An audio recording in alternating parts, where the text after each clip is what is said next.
USC students are gathering behind me in McCarthy Quad for Conquest, USC's big pep rally before Saturday's game. One of the biggest rivalry games in college football is happening this weekend at the Coliseum.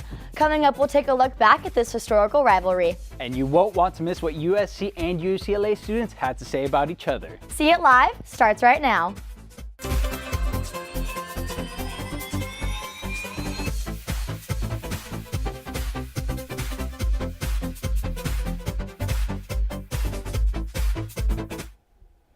USC and UCLA will face off this weekend in the Coliseum. But this rivalry goes far beyond the football field. Good evening, I'm Hannah Wing. And I'm Brian Redhead. Let's toss it to Annenberg Media's Jody Storm Sullivan, who is live in McCarthy Quad at the annual Conquest. Jody?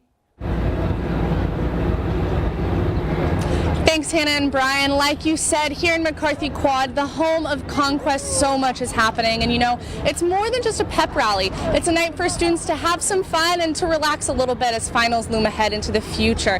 Here at Conquest, there's carnival games, a huge Ferris wheel. Of course, we have the concert over on the main stage. The big event for the night is the burning of the Bruin Bear. There's a mini golf course, food trucks, and even vendors like Target. And you know, I can tell you that this event is so much better and more exciting than the event that I remember going to when I was a freshman. And you know, it's more than just a night for all the athletes or really just for the football team. It's a night for all the athletes as well, as various teams are invited over on the main stage to really partake in this huge crosstown rivalry with UCLA. And you know, a bit rundown of events for the nights. At 5 p.m. is when the vendors opened, the fair opened, and all the students were able to come on into McCarthy Quad. At 7 p.m. they'll have student groups performing over on the main stage. At 7:50 p.m. that'll be those athletic introductions that I talked about over on the main stage.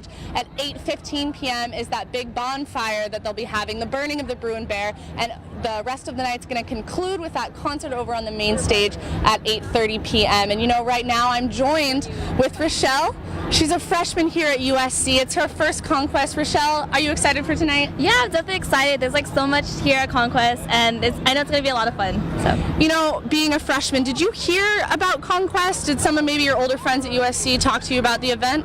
Yeah, there are a couple of upperclassmen that did talk about Conquest and how it was like really hype. It was such a big deal here at USC, especially since we're against UCLA. So, yeah.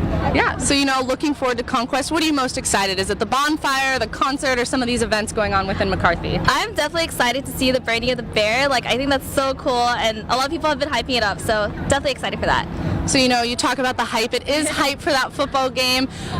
You know, a lot of other schools do kind of scaled down versions of this for all of their home games. Do you think if USC did that, it would be more exciting, or saving it for this UCLA game, does that make it a little more unique?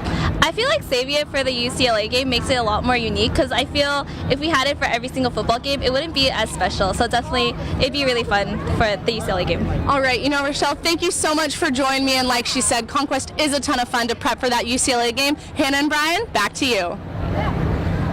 Thanks, Jody. The Conquest concert is only a couple hours away. Annenberg Media's Kaylee Wells was there this afternoon when she learned about the last-minute headliner. Kaylee? Thanks, Brian.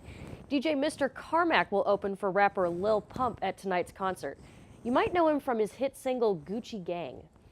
The concert committee says they expect to see between 6,000 and 8,000 people there tonight. But as it turns out, students won't be listening to the committee's first choice for a headliner. On Saturday night, we got an email that our headliner had to drop out, and so we spent Sunday, Monday, and Tuesday calling agents, anybody who could get on the phone, and trying to secure an artist, and turning around a contract, which usually takes multiple weeks to do in order to still put the show on. The committee says they can't legally reveal who that first choice was. The rally's set to start at 7, featuring the marching band, the song girls, the football team, and a possible surprise visit from Professor Bo. Brian? The USC undergraduate student government is preparing for a large crowd of students and guests. There will be extra security, ID scanners at every entrance. All alcohol products and e-cigarettes, as well as drugs, are prohibited. Bags must be clear plastic or vinyl, no bigger than 12 by 6 inches. Some of the prohibited items listed include small purses, skateboards, and bikes. The list goes on. No professional cameras, no outside foods or drinks, no drones. You can visit the USC Concert Committee Facebook page to view the full list of prohibited items or for any questions about the event. Now let's toss it over to Drew Schwendeman, who will tell us more about the rivalry week, traditions, and historic prank wars. Drew? Thanks, Brian. Many rivalry week traditions actually started with pranks pulled off decades ago. Here's how Trojans across generations gear up for the big game. Tommy Trojan, Traveler, and Hecuba, wrapped in duct tape. This is Rivalry Week. Trojans are protecting their prize statues from potential pranks by Bruin Bears. There's a big prank war that happened going back and forth between the schools. Trojan Knight Dylan McKinley is referring to decades ago, when Trojans and Bruins defaced each other's campuses.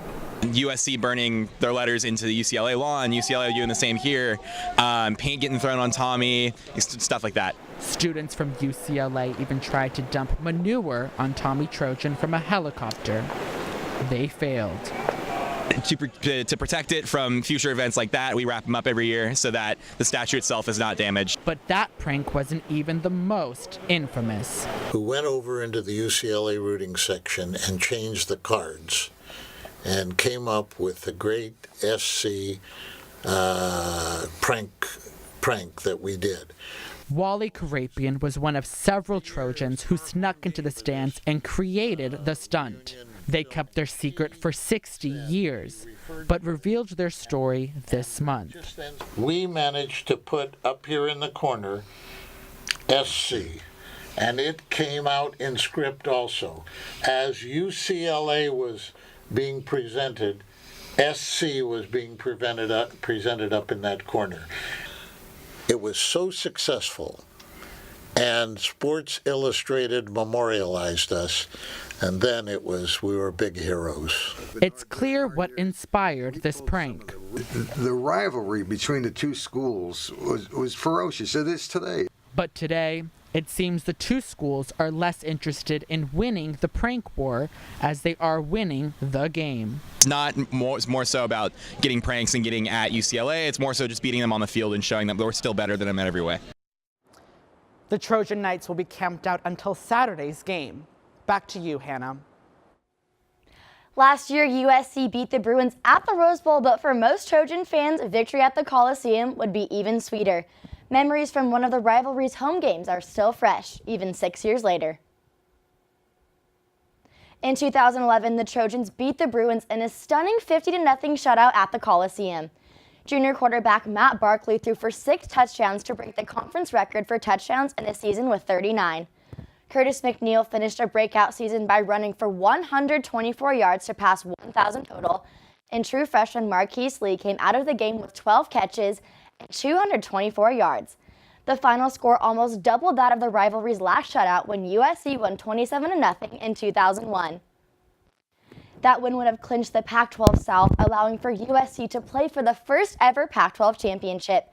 However, NCAA sanctions forced the Trojans to hand over the title to the Bruins. The highlight of Conquest is, of course, burning the UCLA mascot in a gigantic bonfire. But the tradition hasn't always been the same. Annenberg Media's Sophie Flay takes us at a look at some of the changes over the years. If there's one thing competitive USC students know, it's Bruin bear burning. Every year at Conquest, the Trojan Pride organization builds a huge bonfire and burns a wooden bear wearing a UCLA Bruins jersey in the pit. This bear burning tradition has been around for a while, but changed over the years. In 1995, the Trojan Pride burned the bear and hanged the bear by its neck for all the Conquest attendees to see. But the Black Student Union spoke out against the hanging part of the tradition and called it racist, saying that no tradition should ever offend any part of USC's student body. The Trojan Pride no longer maintains that part of the burning tradition. With the end of some bear traditions comes the welcoming back of others. This year, the Trojan Pride allowed students to write their own Bruin trash talk on these little wooden bears that'll be added to the bonfire during the event. Though the wooden bear no longer hangs, the Trojan Pride has continued to struggle with the appearance of the bear. A couple of years ago, way before my time, there was something happened where we had to change the bear that we put on top of the bonfire because it looked too real. Some animal rights activist groups stepped in and said that it was too real, so we had to change it to make it look more like a cartoon. The Trojan Knights take part in hanging a Bruin teddy bear from Tommy Trojan's sword, but not this year. The bear there is always a sign of victory for us, and it's always been a way of showing that, the Bears will never overcome, the Trojans here at USC. So that's sort of why it's a little disheartening seeing that we can't put the bear up this year. But hopefully maybe with years to come, people will sort of recognize the way that we view it, and will sort of be okay with having the bear hanging there. I reached out to the USC Campus Activities Organization about the change and didn't receive a comment. I think our traditions are respectful, and I think just removing that one, at least USC is taking somewhat of responsibility for it. Why now? I don't get it, but I think it is important that we start creating the dialogue to make sure we're inclusive. Trojans will continue to show their pride even though traditions change over time. For Annenberg Media, I'm Sophie Flay. As the rivalry game gets closer, students from both schools are ramping up the trash talk. We spoke with a few Bruins on UCLA's campus this week, and there wasn't much love for Trojans across town. What is the first thing that comes to mind when you think of a USC kid? Entitled. Rich. Loud. Very pretentious. Insecure. Spoiled. Annoying. Stupid. Cheaters. Douchebag, that's a really good one. Stuck up. Daddy issues. Sucky. Trash and trash. USC's trash, garbage, worthless. None of their students are worth anything. They produce nothing of value. It's in a bad neighborhood. What else did you say about it? What else? Exactly. Hope it's not a night game. I wouldn't want to go there because I'd probably get shot. It's sketchy. I wouldn't go to USC at night. Not the best school out there. Kind of a lot of second choice students. They don't get into UCLA, so they have to settle and go to USC. It's never second choice. I got in there, but here we are. Some smack on USC for us. You mean those son of a bitches? Hey, USC sucks. What? Tommy, you're gonna burn at the top of this. USC, get out of here. Thanks, bye. USC. They're trash people with money. That's literally it. Trojans seem to have a different outlook on their crosstown rival. Students at SC seemed indifferent about their Westwood counterparts. I think UCLA is disorganized. All right, bye. And there's too many people there, so everybody feels a lack of individuality. UCLA is like the strange cousin of USC that you always were better than, but they're still there. But I think it's a good school too. It's just there's a lot of hills. I can't do hills. They are blue and yellow. Our school wants to stay red and their school wants to stay blue. So if our schools were friends, then both of us would turn purple. For some football players, the UCLA game is the last home game of their college career. I spoke with some of them about their final time playing in the Coliseum. I keep my emotions intact. You're gonna cry, huh? I probably will, but it don't matter. We still gonna win. Hasn't really hit me yet, but I think when I run out there for the last time, it'll hit me. But I can't wait for that last opportunity. I really developed a lot of bonds here at USC. I made a lot of friends, a lot of brothers, and it's sad to let it go, but we had a good run here. USC owns LA. We just gotta prove it for one more time. After the UCLA game, these Trojans will represent the South in the Pac-12 championship game on December 1st in Santa Clara. USC is on the verge of its best season since 2011. At 5-5, the Bruins are fighting for a shot at a bowl game. A win puts them in, but a loss means their season will come to an end. If the Trojans beat the winner of the Pac-12 North in 2 weeks, they will play in a New Year's Six Bowl as conference winner. They will play in either the Fiesta Bowl in Glendale, Arizona, or the Peach Bowl in Atlanta, or possibly the Cotton Bowl in Dallas. If they lose to their northern foe, they are almost certain to play in the Alamo Bowl in San Antonio. Well, the Trojans are going to defeat the Bruins. Hopefully that's what we're aiming for, but let's toss it over to Jody Storm-Sullivan, who knows a lot about the game. Jody? Thanks, Brian and Hannah. While USC and UCLA are both known for their quarterbacks, expect Ronald Jones II to really shine at the Coliseum on Saturday. He's 6th all-time for career rushing yards at USC, just over 100 yards shy of passing O.J. Simpson for that 5th spot. So expect Jones to really take advantage of a porous UCLA rushing defense that allows about 302 yards rushing per game. So expect Jones to really take advantage of that. Let him be the star with the rest of the Trojans at the Coliseum for their final game of the season at Conquest. For Annenberg Media, I'm Jody Storm-Sullivan. Thanks for that, Jody, and thank you to our viewers for watching See It Live. From everyone at Annenberg Media, I'm Hannah Wing. And I'm Brian Redhead. You can watch us on the web at uscannenbergmedia.com.